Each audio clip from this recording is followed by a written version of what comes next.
So we're talking about the differences in evolution in terms of flowers. Grasses have much simpler flowers than the black-eyed Susan that we just saw, and they're often dispersed by wind.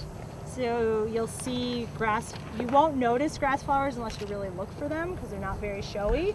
They don't need to spend resources producing big yellow petals in order to attract insects because they're relying on the wind to disperse their seeds. So they often have very small, lightweight seeds, and they don't really waste resources in developing complex fruits or flowers.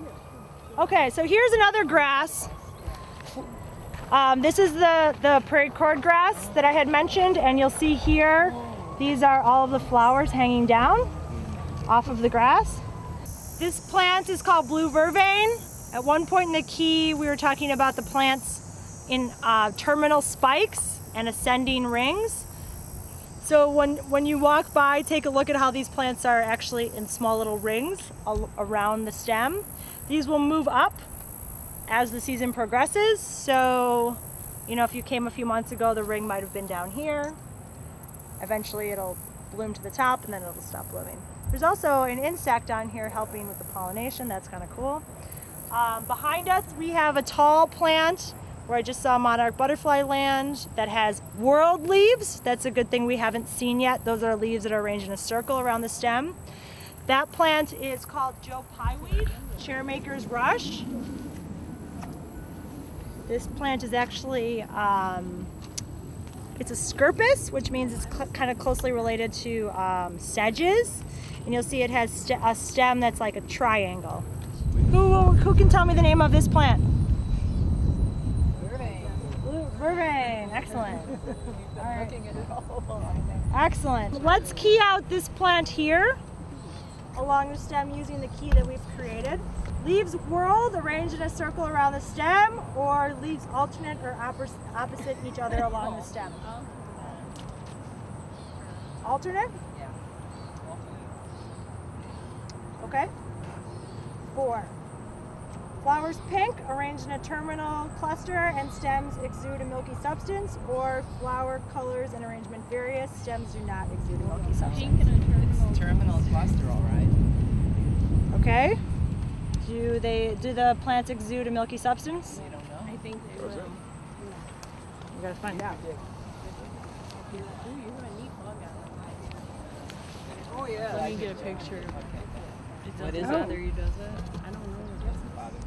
Looks milky to me. It looks kind of milky. So I would say yes, it's milky. Yes? This is our swamp milkweed. You'll see there's a monarch butterfly feeding on it right now. Butterflies have 3 different phases in their life.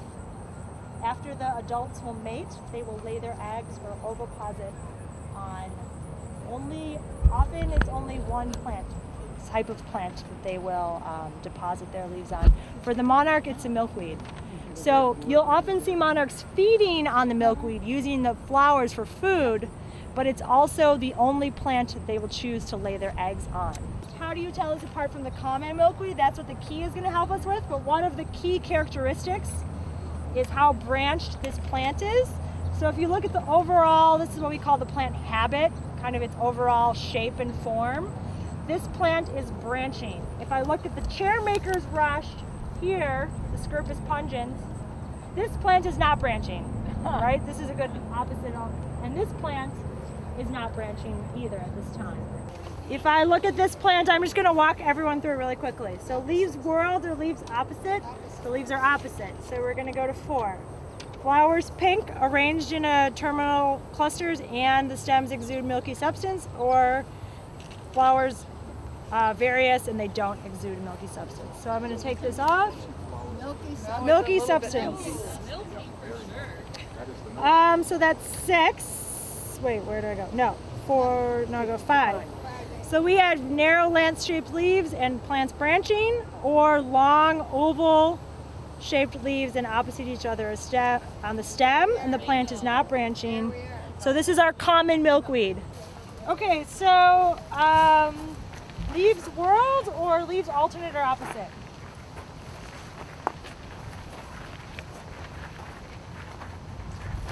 guess I'd say alternate. Alternate, very good, okay. Now this is a compound leaf because of all these segments? Is that what it is you would call them? Yep.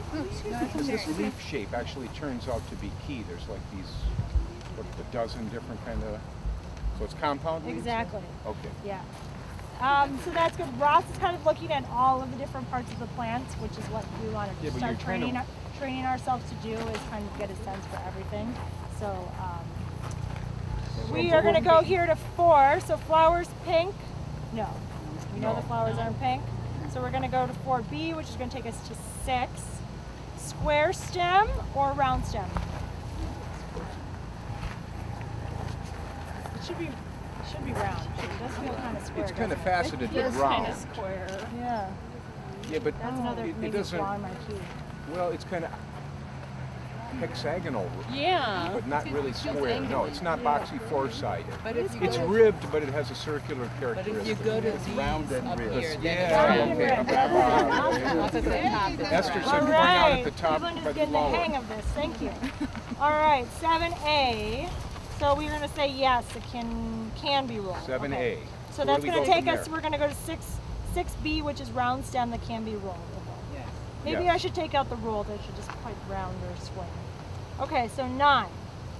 9A. Flowers yellow. Yeah. Yes. Okay, flower. So that's going to take us to 10. Flowers large and singular at the top of a stem, Yes. or they're in a cluster. No, singular top It's a stem. compound flower, but it's just one compound flower. Yeah. So that's going to take us to, where are we? That's 11. 11A.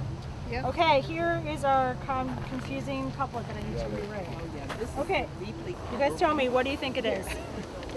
I know what it is. Yellow cone flower. Yellow cone flower. Okay. Okay, a few plants around here I wanted to point out. This plant is called nodding wild onion, Allium cernuum. This plant smells like an onion, and this plant is very famous because this is the plant that Chicago was named after. There's a Native American word for this plant called Chicagua, which is how the name Chicago originated. Before Chicago was developed by European settlers, it was a series of wet swamps, pretty much. Wet prairies and wetlands. Allium cernuum can do very well in wet prairies, so we would think that there was a lot of that plant here before European settlement. This is called Liatris pycnostatia, prairie blazing star. There are several species of blazing star. We could go through the key and key it out, but I'm kind of getting eaten by bugs. I'm pretty sure this is the prairie pycnostatia. This plant is called white snakeroot. This is closely related to the Joe Pye weed that we saw earlier. This is a eupatorium.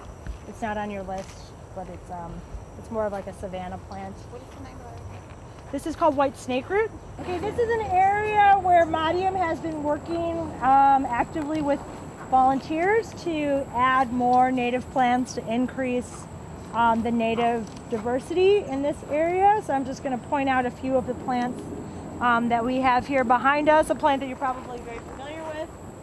Purple coneflower, Echinacea purpurea. You'll see back there a deep purple flower that's called ironweed, and that can grow to be very tall and has really deep, almost fuchsia colored flowers. Let's see what the name of, who can tell me the name of this plant? We don't remember we did. Oh yeah. That's the. No, it's the obedient plant. Obedient plants, excellent. How about this plant back here? Oh, that's spider. All right. I'd like to point out that this demonstration